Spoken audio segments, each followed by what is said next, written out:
पिघला दे जंजीरें, बना उनकी शमशीरें, कर हर मैदान फतेह वो बंदिया, कर हर मैदान फतेह। घायल परिंदा है तू, दिखला दे जिंदा है तू, आती है तुझ में हौसला, तेरे जुनू के आगे अंबर पनाहे मांगे, कर डाल तू जो फैसला। हेलो दोस्तों, मैं राधा कुमारी आप सभी का अनु चैनल स्टडी में स्वागत करती हूँ। दोस्तों, अभी जो मैंने एक पंक्ति सुनाया कि घायल परिंदा है हम सभी, और हम सभी में इतना जुनून है कि हम जो फैसला ले उसको हम पूरी तरह से उस पे खड़े उतर सकते हैं।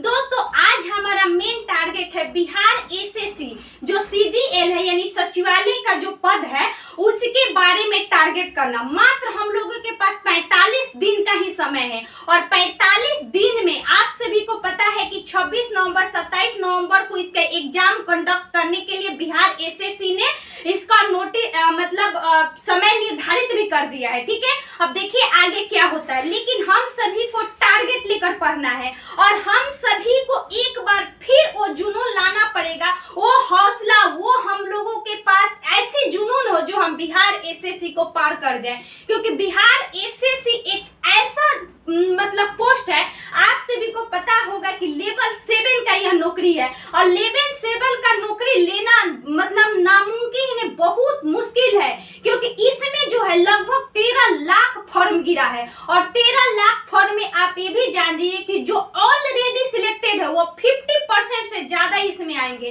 क्योंकि कोई भी नहीं चाहता कि हम ऑफिशियल नौकरी छोड़े, क्योंकि ऑफिशियल नौकरी ऐसा एक बेस्ट है क्योंकि इसका समय निर्धारित है। तो इसलिए हम सभी स्टूडेंट को एक बार फिर वो जुनून लाना पड़ेगा। अब मात्र 45 दिन का हमने एक बिहार दरोगा मेंस का एक वीडियो डाले थे, वही जो मैंने स्ट्रेटेजी अपने आप पे लागू की थी, आप सभी को मैंने बताया था, वही स्ट्रेटेजी मैं खुद आप सभी को शेयर करना चाहती हूँ।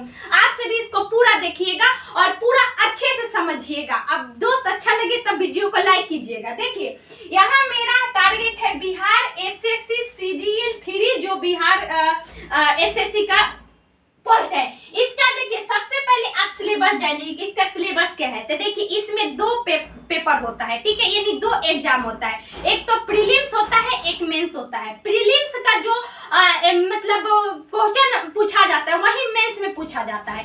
तो देखिए प्रीलिम्स का क्या सिलेबस है कि इसमें 150 क्वेश्चन पूछे जाते हैं। 150 में 50 आपका रीजनिंग पूछा जाता है, मैथ्स 25 पूछा जाता है, साइंस 25 पूछा जाता है, जीके जीएस 50 पूछा जाता है, यानी मात्र रीजनिंग और जीके जीएस 100 क्वेश्चन पूछे जाते हैं।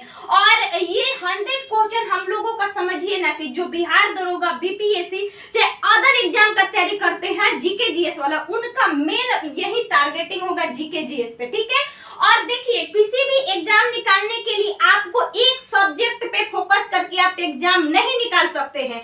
आज ऐसा सिचुएशन बन गया है कि ऐसे धुरंधर बच्चे आ गए हैं, तो इसलिए हम सभी को पूरा सब्जेक्ट पे फोकस करना। 2 घंटा 15 मिनट, अब प्रत्येक क्वेश्चन पे 4 अंक मिलता है, यानी 600 नंबर का एग्जाम होता है, और 1 अंक करता है, मतलब अगर एक गलत उत्तर के लिए 1 अंक करता है, यानी 1/4 इसमें क्या होता है, निगेटिव मार्किंग होता है, यानी केंद्र सरकार एसएससी लेता है उसी सरकार एसएससी में सिलेबस है 1/4 निगेटिव मार्क। ठीक है, अब देखिए जब हम पीटी को पास करेंगे तब मेंस हमारा क्या है, तब मेंस के लिए जब हम पीटी पास करेंगे तो इससे 5 गुना बच्चे को सिलेक्ट किया जाएगा पीटी में। ठीक है, जितना सीट है उसके अकॉर्डिंग अब 5 बच्चे हैं जो इसके लिए क्वालिफाई करेंगे। आजकल का जो कंपटीशन हो गया कहाँ चला गया, आप सभी हम अच्छी तरह से जानते हैं किस सिचुएशन से एक आदमी किसी एग्जाम को निकालता है, वही जुनून है। मेंस में आपको दोस्तों 100, जैसे बिहार दरोगा में 100 आपका हिंदी होता है जिसमें क्वालिफाइड नेचर होता है, यानी 30% पे पास करना रहता है। ठीक है, यानी 100 में 30 अप्लाई तो पास हो गए। उसके बाद सेम सेम होता है जैसे पीटी का सिलेबस हुआ कि 150 का मेंस में भी पूछा जाता है, और दोनों का समय होता है 2 घंटा 15 मिनट। मुझे इसमें तो खैर नॉर्मलाइजेशन सिस्टम आएगा, क्योंकि इतना ज्यादा फॉर्म गिर चुका है कि एक से ज्यादा शिफ्ट में एग्जाम होगा। तो एक से ज्यादा शिफ्ट में एग्जाम लेने का कारण है कि सिस्टम निश्चित है कि होगा। अब देखिए यहाँ पे आप समझ गए कि इसका भी समय है 2 घंटा 15 मिनट, 2 घंटा 15 मिनट, ठीक है। और इसमें देखिए 3 बुक ले जाने के प्रावधान है, यानी एक सिलेबस है, जैसे जीके जैसे आप एक बुक ले जा सकते हैं, ठीक है। लेकिन वहाँ एनसीईआरटी होना चाहिए, ना कि गाइड, जैसे कि लूसेंट एक गाइड है। हालांकि लूसेंट लेके लोग चले जाते हैं, हमने देखा है 2014 में, देखिए ये 2014 में आया था, उसके बाद 2022 में वैकेंसी आया था, लगभग 8 साल का गैप है, यानी फिर कब आएगा वैकेंसी किसी को पता नहीं है। और एक वैकेंसी आना, उसको पार कर जाना ही बहुत बड़ी बात है, ठीक है। तो देखिए इसमें भी सेम 150 होगा, इसी पे हम लोग का मेरिट बनेगा, ठीक है। मेरिट यानी अभी तो हम लोग को पीटी में जोरदार मेहनत करना ही है, और मेंस में भी हम लोग को जी जान लगा देना है। आसान नहीं है इस बार बिहार एसएससी निकालना। पिछले बार का जो आप क्वेश्चन देखे होंगे 2014 का, इतना लल्लू पल्लू क्वेश्चन था ना कि हम लोग जैसे स्टूडेंट अच्छे स्कोर कर सकते हैं, ठीक है। तो वो क्वेश्चन में समझिए कि मेरिट लगभग 128 से 130 के करीब बना था। हालांकि मेरिट का नंबर नहीं जारी किया था बिहार एसएससी, लेकिन अंदाजा लगाया जा रहा है। तो अंदाजा लगाया जा रहा है, यानी आप समझिए कि पीटी पास करने के लिए 110 से 120 के बीच नंबर लाना ही पड़ेगा, और उससे ज्यादा भी आप नंबर ला सकते हैं, क्योंकि देखिए ना यहाँ रीजनिंग में आपको पूरा उठाने का मार्क्स बनता है, यानी रीजनिंग से आप अच्छी तरह से मार्क्स उठा सकते हैं। उसके बाद में आप यहाँ मैथ्स है, तो मैथ्स में मुझे लग रहा है कि अच्छे स्टूडेंट 20 प्लस करेंगे, नहीं तो जो उनका मैथ थोड़ा सा नॉर्मल है वो 20 तक कर सकते हैं। उसके बाद में साइंस जो है दोस्तों, साइंस मैट्रिक स्तरीय पूछेगा। हम आपको स्क्रीन पे सिलेबस डाल देंगे, ठीक है, उसको आप पॉज करके देख लीजिएगा। साइंस 25 पूछेगा, तो साइंस 25 मैट्रिक स्तरीय, यानी हम लोग का रिस्पांस बनता है कि 9th 10th का जो हम लोग का साइंस है वो एक बार अध्ययन कर ले, ठीक है। 2 से 3 दिन लगेगा अध्ययन करने में। उसके बाद जीके, तो जीके का तो कोई निश्चित सीमा नहीं होता है, लेकिन जीके का जो सिलेबस दिया गया उसमें कहा गया है कि हम तो पहले फिजिक्स सबसे ज्यादा हिस्ट्री से क्वेश्चन पूछा जाता है, तो हिस्ट्री पे तो कमांड हर एग्जाम में रखना है। तो हिस्ट्री है, उसके बाद ज्योग्राफी है, पॉलिटी है, इकोनॉमिक्स है, सब कहा गया है, विविध है।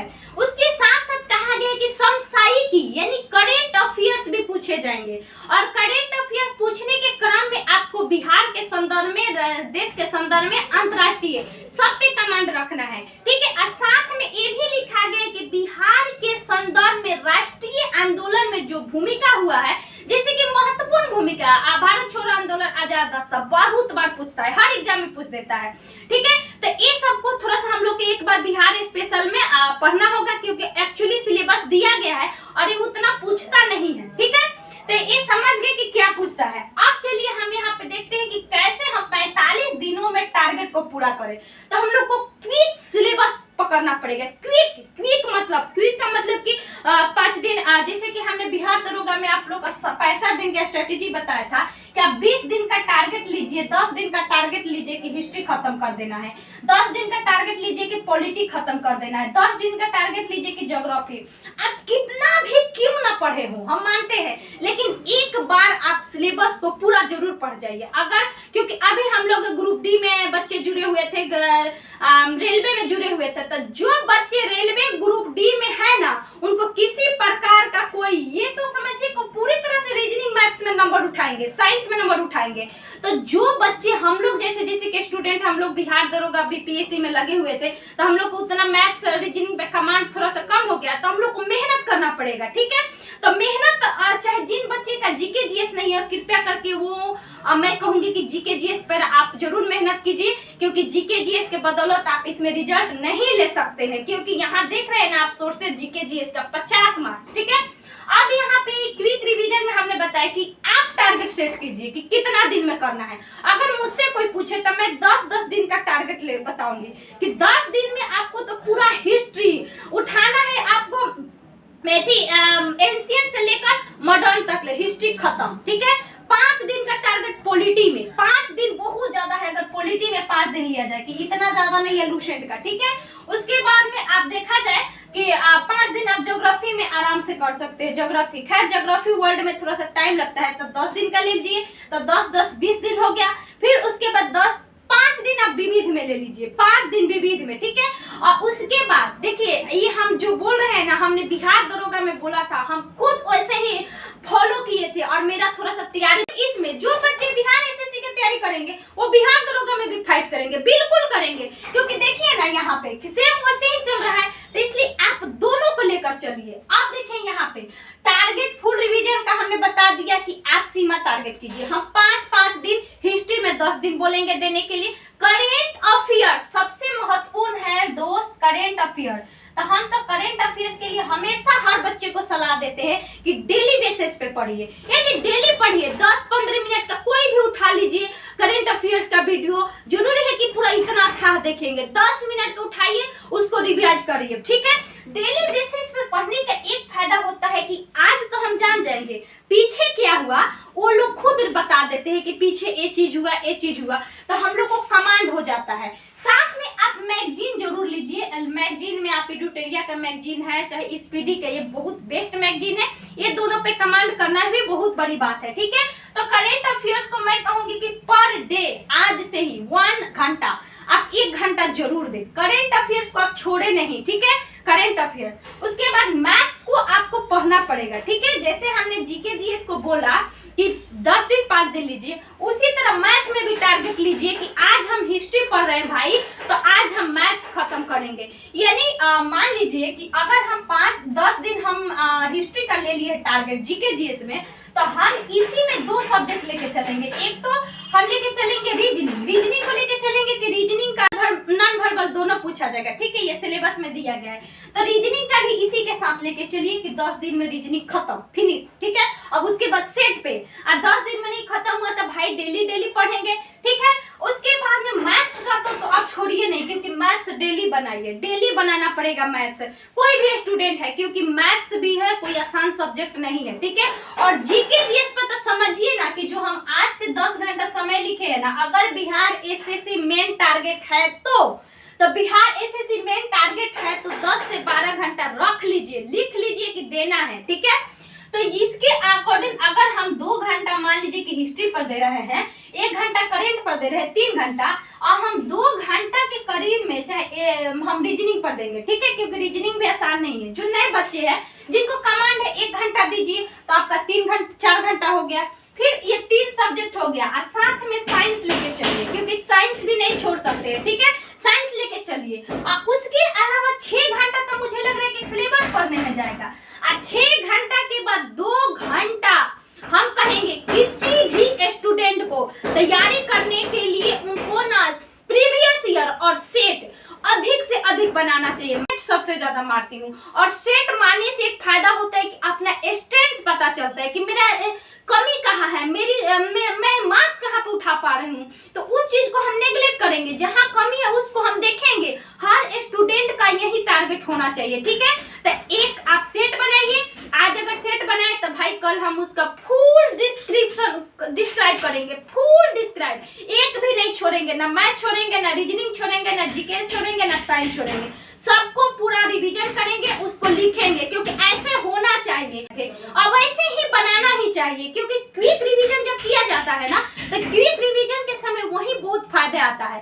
तो आप नोट्स जरूर करिएगा, जब सेट का आप फुल डिस्क्राइब कीजिएगा तो एक नोट्स बनाइए, और एग्जाम के 10 दिन पहले से उसको रिवीजन करते जाइए, ठीक है। उसके बाद में देखिए, मतलब मार्क्स हमने पहले ही बता दिए कि रीजनिंग और जीके, यहीं से हम लोग मार्क्स उठा सकते हैं बेहतर से बेहतर, ठीक है। रीजनिंग में 50 में मुझे लग रहा है कि 45 मार्क्स लाया जा सकता है, रीजनिंग ऐसा सब्जेक्ट है, ठीक है। और जीके में अगर पकड़ा गया तो 40 भी बेस्ट है, 40 के पार भी बेस्ट है, ठीक है, लेकिन 40 तो लाना पड़ेगा लगभग, मुझे लग रहा है 35 से 40 के बीच स्कोरिंग होना चाहिए जीके में, ठीक है। उसके बाद में साइंस में नहीं कर सकते, साइंस में 20 हो सकता है, मैथ्स में 20, तो इस तरह आप देख लीजिए कि 120 प्लस हो जाएगा, तो 120 प्लस हम लोग का रिजल्ट कोई नहीं रोक सकता है, ठीक है। तो यही टारगेट लेके चलिए। करेंट डेली बेसिस पे पढ़िए, जब हमने बार बताया, मैगजीन पढ़िए, एनटीपीसी ग्रुप डी में जो बच्चे आए थे ना वो तो जान झोंकेंगे ही झोंकेंगे, क्योंकि वो अपना उन लोगों का तो हथियार ही है मैथ रीजनिंग। तो जो मैथ रीजनिंग उनका हथियार बन चुका है वो क्यों बिहार एसएससी छोड़ेंगे भाई, क्योंकि सिर्फ उनको जीके जीएस रिवाइज करना है। तो उन लोगों का जीके जीएस पे ही मन फोकस होना चाहिए, ठीक है। तो जिनका ग्रुप डी एनटीपीसी में था वो जीके जीएस ज्यादा देखें, ठीक है। उसके बाद देखिए सेट हमने बता दिए, और देखिए एग्जाम हमने बोल रहे हैं कि सेट तैयारी करने के पहले प्रीवियस ईयर, यानी हम सभी अभी मार्केट में इडुटेरिया का भी सेट आ चुका है, इसके पहले प्रीवियस ईयर में आपका किरण पब्लिकेशन है प्लेटफार्म में, हमने देखा है। तो आप प्रीवियस ईयर का पहले बुक ले लीजिए, उसको पहले बनाइए, चाहे किसी प्रकार आप प्रीवियस ईयर कम से कम 10 साल, कम से कम मतलब 10 क्वेश्चन जो हो उसको आप बना जाइए। अब बनाने के बाद नए सेट बनाइए, ठीक है। और नए सेट तो बहुत महत्वपूर्ण होंगे किसी भी एग्जाम के लिए, तो ये डेली होना चाहिए। आज सेट मारे कल मिलाए, आज सेट मारे कल मिलाए, क्योंकि ये नहीं हो पाता है एक दिन में, ठीक है। कहना आसान होता है लेकिन हो नहीं पाता है। लेकिन सिलेबस तो हम पकड़ सकते हैं ना, 2 घंटा आपका जीके में देंगे, 1 घंटा हम लोग रीजनिंग में देंगे, 1 घंटा मैथ्स में देंगे, ठीक है। और साथ में हम साइंस में भी देंगे। तो ये तो हमारा डेली का फर्ज है, ठीक है। करेंट अफेयर्स हम डेली पढ़ेंगे, हम भी ऐसे ही करेंगे, आप सभी भी ऐसे ही कीजिए, क्योंकि ये हम लोगों का टारगेट है, ठीक है। अब हम लोग का टारगेट है बिहार एसएससी, ठीक है। अभी दरोगा का फॉर्म आने में समझिए कि बहुत अभी देर है, क्योंकि अभी दरोगा का हम लोग का अभी ज्वाइनिंग करेगा नवंबर तक। मुझे लग रहा है कि नवंबर के फर्स्ट वीक में हम सभी ज्वाइन कर जाएंगे। तो उसके बाद मुझे लग रहा है कि नवंबर में ही दरोगा का वैकेंसी आएगा, उसके बाद बहुत सारे वैकेंसी आएंगे। तब तक नवंबर में तो इसका एग्जाम भी हो जाएगा, तो क्या फर्क पड़ता है, हम इधर ना ध्यान देंगे, ठीक है। उसके बाद देखिए ये हम देख लिए पीटी में हम लोग 5 गुना सिलेक्ट होंगे। जैसे हम लोग मेंस पार करेंगे तब मेंस का अलग से इसमें फॉर्म भराता है, ठीक है। और अलग से फॉर्म भरने के बाद 2 गुना सिलेक्ट होते हैं, किसके लिए, डॉक्यूमेंट वेरिफिकेशन के लिए, ठीक है। यानी जिसको हम लोग काउंसलिंग कहते हैं। तो यानी समझ जाइए कि कितना कंपटीशन हार्ड है, ठीक। अब देखिए यहाँ पे जो हमने प्लेटफार्म और किरण का बोला था ना, इसका जो बुक है थोड़ा मुझे लग रहा था कि किरण का बेस्ट है। आप एक कौनो ले लीजिए, कोई सा भी ले लीजिए। देखिए मैथ रीजनिंग के स्पेशल बुक आया हुआ है प्लेटफार्म का, आप इसको जरूर बना जाइएगा, ठीक है। और दोस्त आशा करती हूँ कि मेरा स्ट्रेटेजी आप सभी को पसंद आया होगा, ठीक है। और मैं यही यकीन आशा करूंगी कि आप सभी इस स्ट्रेटेजी को फॉलो कीजिए। 45 दिन का टारगेट है, ठीक है। और दोस्त अच्छा लगे तो प्लीज वीडियो को जरूर लाइक कीजिएगा, चैनल को सब्सक्राइब कीजिएगा, आप प्लीज दोस्त वीडियो को जरूर शेयर कीजिएगा। Thank you so much.